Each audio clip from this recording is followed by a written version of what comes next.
শুভ সকাল, good morning. চলে এলাম সকালবেলা রান্নাঘরে, রোজকার মতো আজকেও চলে এলাম। এখন বাজে ঘড়িতে 5:30। উঠতে তো ইচ্ছা করে না, কিন্তু কিছু তো করার নেই। ইচ্ছাই হোক অনিচ্ছাই হোক, উঠতে তো হবে। তাই উঠে পড়লাম এবং সকালের কাজকর্ম শুরু করে দিলাম। ঠাকুরের ভালোবাসা এবং ঠাকুরের নাম নিয়ে শুরু করলাম আজকে আমার কাজকর্ম। বসিয়ে দিলাম আলুর দম।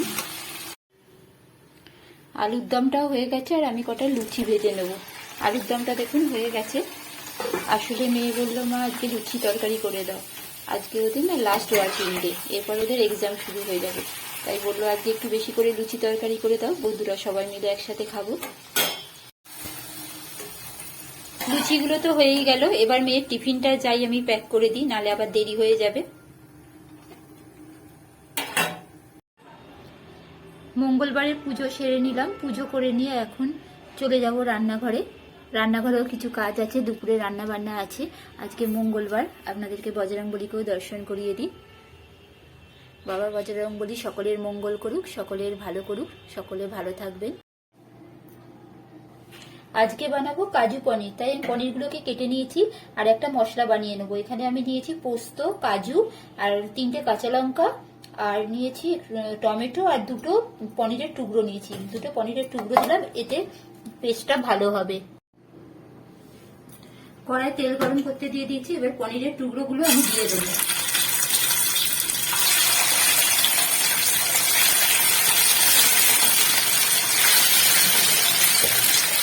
একটু নুন দিয়ে দেবো আর একটু দেবো হলুদ দিয়ে পনিরগুলো আমি হালকা করে ভেজে নেবো।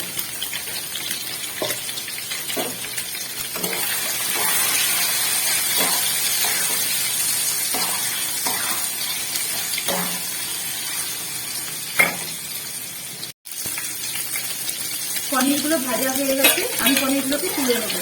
আমি কিন্তু পনিরগুলোকে খুব হালকা করে ভেজেছি, মানে বেশি লাল করে ভাজলে আবার অনেক সময় পনির একটু শক্ত হয়ে যায়। তাই পনিরগুলোকে আমি তুলে নেবো। এই তেলের মধ্যেই আমি দিয়ে দেবো তেজপাতা, একটু ছোট এলাচ আর লবঙ্গ আর 2টো শুকনো লঙ্কা। এটা একটু ভাজা হয়ে যাবে। ভাজা হয়ে গেলে আমি এই যে মশলাটা করে রেখেছিলাম সেই মশলাটা আমি দিয়ে দেবো।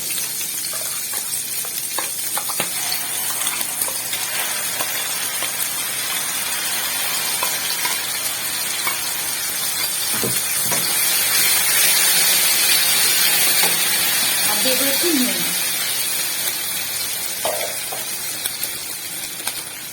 আর একটু হলুদ। এবার মশলাটা একটু কষে নেবো, ভালো করে মশলাটা কষে নেবো। আর যেহেতু পনির রান্না করছি, একটু তো চিনি দেবো, তাহলে ভালো লাগবে না। একটু দিয়ে দিলাম চিনি, এটা আপনাদের স্বাদ মতো দেবে।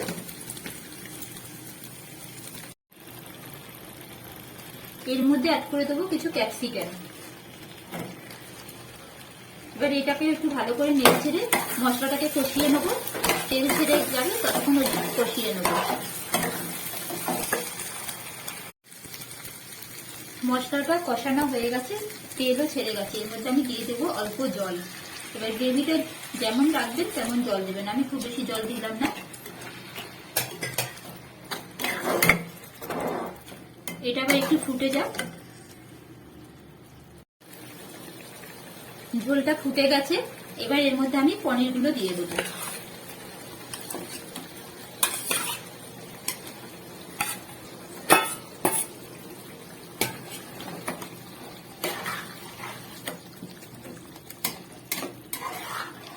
পনিরগুলো দিয়ে দিলাম, দেবো 2টো কাঁচা লঙ্কা, 3টে কাঁচা লঙ্কা দিয়ে দিলাম, আর একটু উপর থেকে দেবো ধনে পাতা।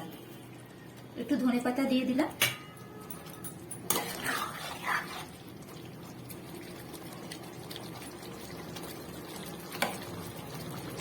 আর দেবো একটু ঘি।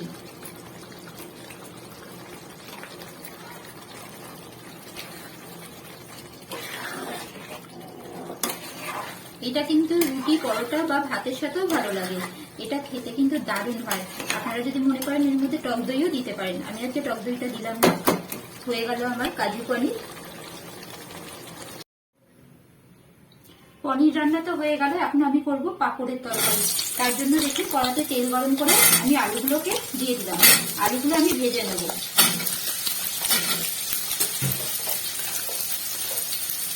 একটু নুন দিয়ে দিলাম,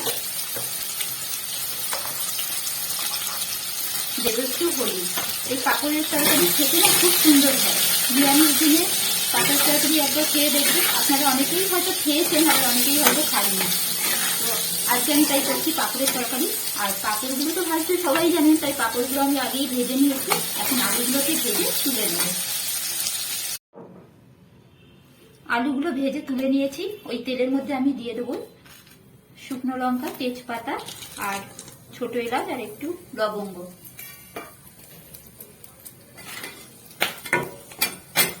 এবার দিয়ে দেবো একটা মশলা, যেই পেস্টটা আমি বানিয়ে রেখেছি। এটা হচ্ছে একটু নর্মাল পেস্ট।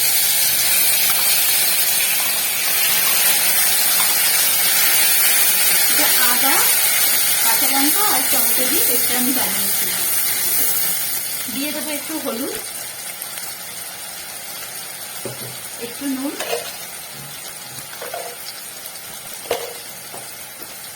আর একটু ধনে গুঁড়ো,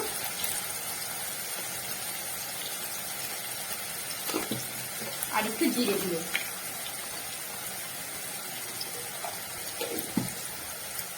আর একটু চিনিও দিলাম, এর মধ্যে আমি একটু চিনি অ্যাড করলাম।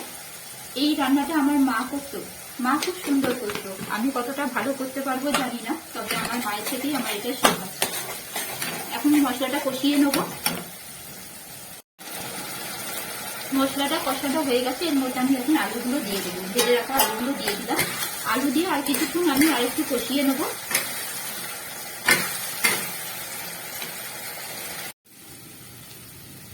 দেখুন আমার মশলার সাথে আলুটা কষানো হয়ে গেছে। এবার এর মধ্যে আমি একটু জল দিয়ে দেবো। আমি কিন্তু এর মধ্যে কোনো গুঁড়ো লঙ্কা অ্যাড করিনি, তাও কিন্তু কালারটা ভালোই এসেছে। আর এটা কিছুক্ষণ ফুটে যাবে, চাপা দিয়ে দেবো একটু ফুটে গেলে, তারপর আমি পাঁপড়টা অ্যাড করবো।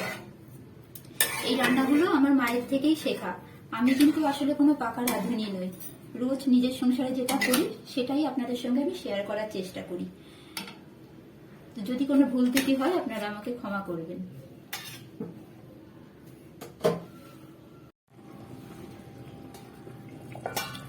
ঝোলটা দেখে ফুটেও গেছে আর আলুগুলো সেদ্ধ হয়ে গেছে। এর মধ্যে আমি এবার দিয়ে দেবো ভেজে রাখা এই পাঁপড়গুলো।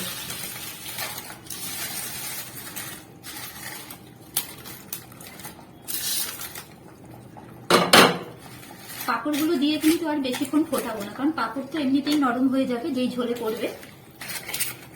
আর দিয়ে দেবো একটুখানি ঘি।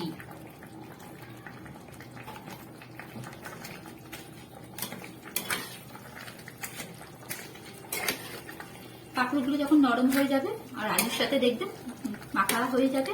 আর ঝোলটা একটু রাখতে হবে, কারণ নাহলে এটা শুকিয়ে যাবে।